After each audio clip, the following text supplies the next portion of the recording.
Japan defeated, General of the Army Douglas MacArthur, as Supreme Commander for the Allied powers, had the heavy responsibility of transforming that nation into a peaceful, stable democracy, despite a tense and critical Far Eastern situation.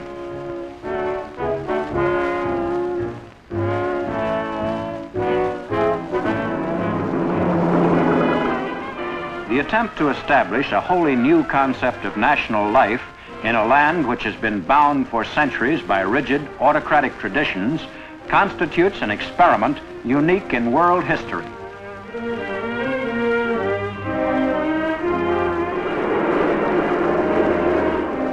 On September 2nd, 1945, when the instrument of surrender was signed aboard the USS Missouri in Tokyo Bay, and General MacArthur took charge of the occupation, it was already evident that the task of democratizing Japan would require an enormous expenditure of effort and money. Though more than 50% of the homes in major cities had been destroyed, and an estimated 900,000 had been killed in bombing raids, the Japanese people, hopeful for relief from the rigors of war, willingly cooperated with their conquerors. Among the first jobs was cleaning away the wreckage of Japanese heavy industry, most of which was left in ruins. And what remained of Japan's once powerful military machine was cut up for scrap. As soon as the evidence against them had been compiled, Japan's war criminals were brought to trial. Number one on the list was the notorious wartime premier, General Hideki Tojo, who assumed official responsibility for the conduct of the war and did everything possible to exonerate his emperor. Until the surrender, Emperor Hirohito in the eyes of the Japanese people was a god, the living descendant of the sun goddess, who created heaven and earth. Realizing that emperor worship had been the basis for Japanese unity and discipline, the victors elected to retain Hirohito as a symbol of the state.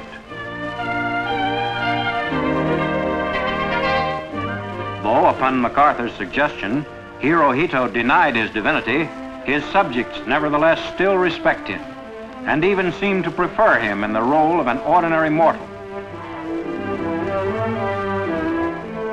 Hirohito found his routine in marked contrast to his former splendor. A prosaic little man, he lives quietly with his wife and two young sons, Masahito and Crown Prince Akihito.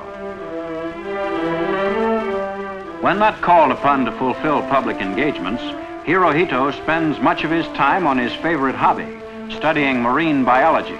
He has become an international authority on the mollusks and seaweed of Sagami Bay. Meanwhile, the destiny of the Japanese nation was being shaped by General MacArthur, whose public appearances were limited to official functions of major importance.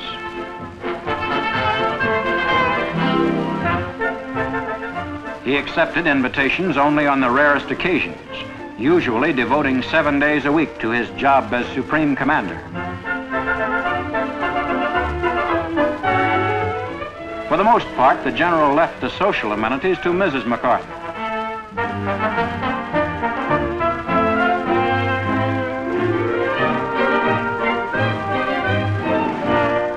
The Allied Council for Japan, made up of representatives of the U.S., the British Commonwealth, China, and the Soviet Union, theoretically advised General MacArthur in formulating on-the-spot occupation policy. But the meetings of the Allied Council were notably brief and perfunctory. Day-to-day decisions almost invariably were made by MacArthur, acknowledged boss of the occupation.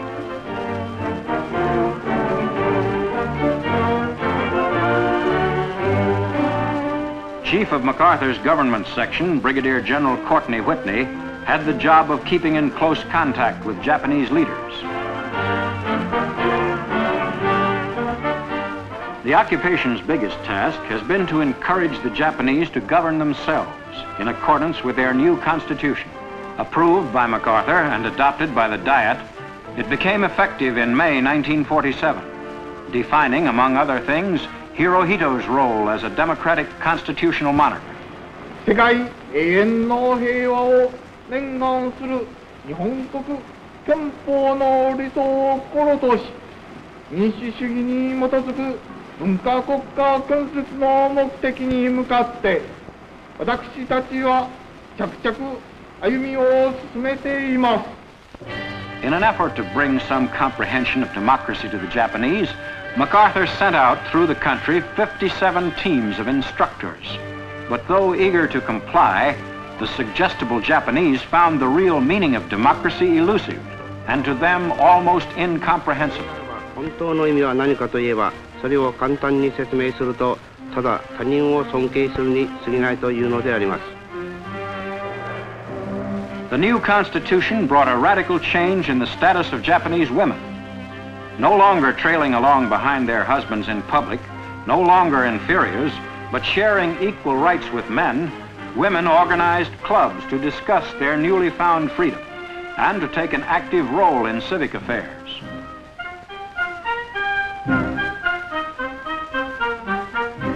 Under the new democracy, there emerged the office seeker, whose only hope of getting elected lay in having an appealing program which could win the support of his constituents.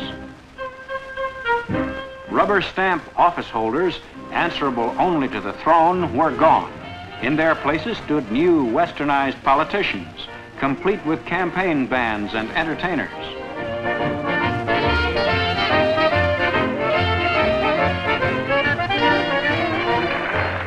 Though the whole concept of government by public servants was an alien one, the Japanese people seemed to like the idea of freely choosing their own representatives in the government. And in a completely free election in the spring of 1946, nearly 3/4 of the electorate went to the polls, including 2/3 of the eligible women voters. Of the changes the occupation has made in the Japanese way of life, none has met with greater success than its land reform. Until the end of the war, nearly 3/4 of Japan's farmers were merely tenants, paying their landlords from 50 to 70% of their annual crop. But at MacArthur's direction, the great estates were bought up by the government and resold to the farmers on liberal terms. A focal point in the democratization program was the Japanese school system, which was provided with newly revised textbooks, purged of militarism, and staffed with teachers of non-nationalistic backgrounds.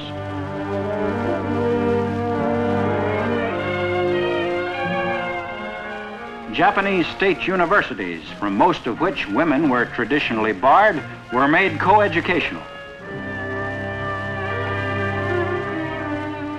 But despite efforts for democratic reform, many young Japanese idealists and intellectuals turned toward communism. In its struggle for control of the Japanese mind, the Communist Party of Japan directed its propaganda not only to critics of occupation and government policies, but to anyone dissatisfied with his lot. Its strategists were able men, headed by Moscow-trained party leader Sanzo Nozaka.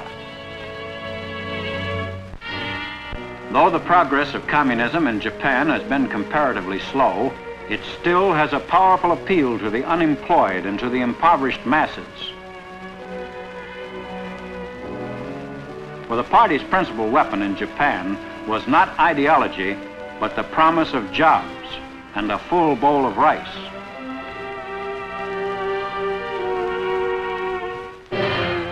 Taking full advantage of the freedom allowed them under the new democracy, the communists at first held huge mass meetings.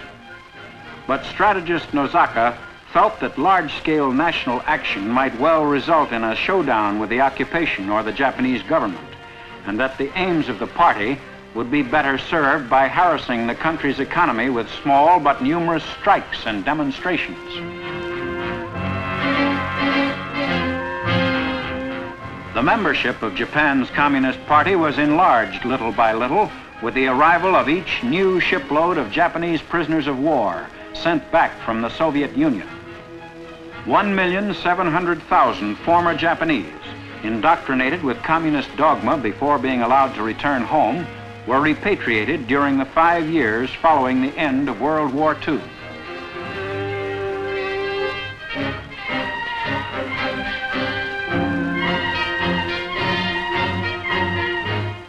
While Japanese leaders hoped that no more than 20% of these would remain communists, even that number was a source of worry to the government, headed by Prime Minister Shigeru Yoshida.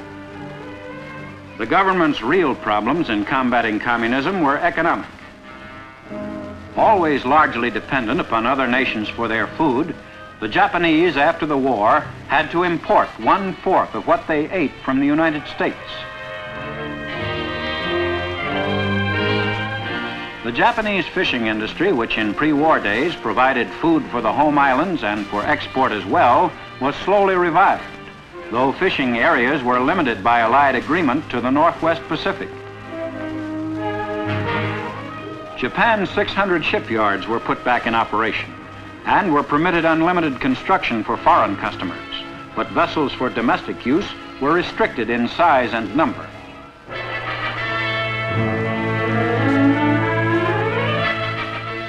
The raw silk and cotton textile industries, upon which Japanese export trade was once heavily dependent, were also back in production. But though the price of raw silk had been drastically reduced, the decided preference of U.S. women for nylon had virtually eliminated Japan's #1 pre-war market for this commodity.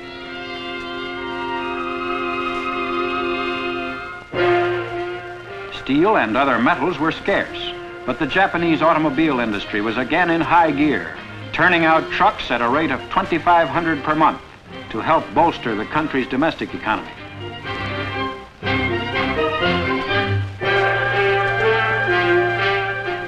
At the Toyota automobile factory, as in other Japanese industrial plants, skilled workers like Takashi Saito considered themselves very well off to be earning as much as $30 a month.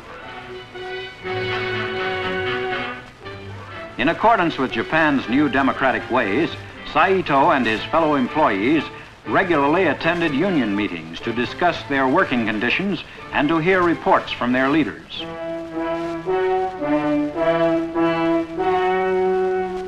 Though most of the workers at the Toyota factory lived in barracks provided by the company, Saito was lucky enough to have a home of his own, bought by the savings of his parents.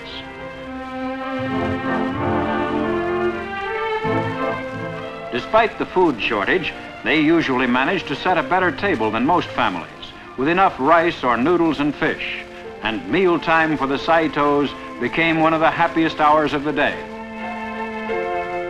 Takashi Saito's family is very small by Japanese standards. There are his wife, Kazue, their daughter, Chieko, and their young son, Yoshinobu.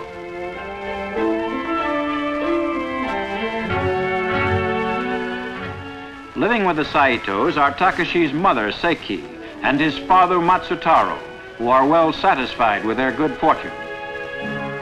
Like all Japanese housewives, Kazue Saito has plenty of work to do to keep her family going, for though her husband's wages are above average, she must cut corners wherever she can to get by. On her daily visits to the market near her home, Kazue finds that food prices are still almost prohibitively high. But living in the country does have its advantages. At least fruits and vegetables are more plentiful than in the overcrowded cities. While Kazue does her errands, young Yoshinobu and his friends often play baseball, a sport which for a quarter of a century has been as much the national pastime of Japan as of the U.S.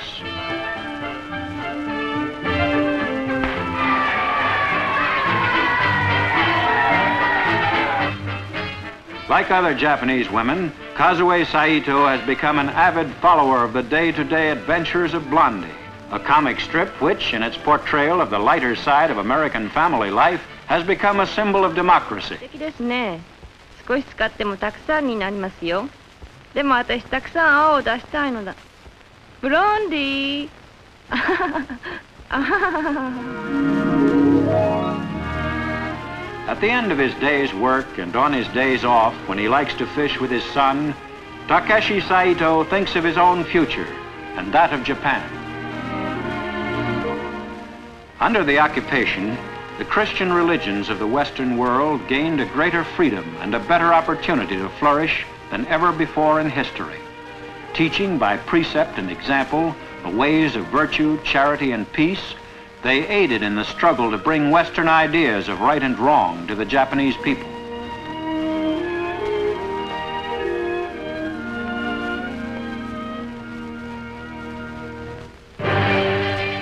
But the ancient festivals of Shintoism were being revived once more. And it was the very existence of this religion which made it possible for the militarists to establish the perverted cult of state Shintoism, fostering the belief that all mankind must be brought under the rule of the emperor.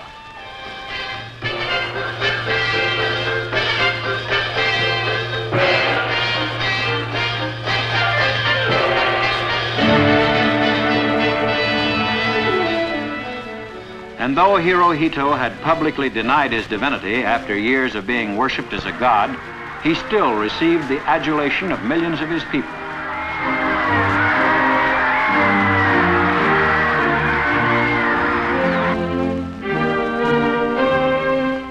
Under the leadership of General MacArthur, the vast social experiment in Japan made real progress. But even as he worked to indoctrinate the Japanese with democracy, there was unrelenting pressure from the communists. Resisting that pressure became increasingly important. For strategically located as Japan is in a world that is fast being turned into two armed camps, it was a vital matter to the free nations of the world that Japan become a working democracy.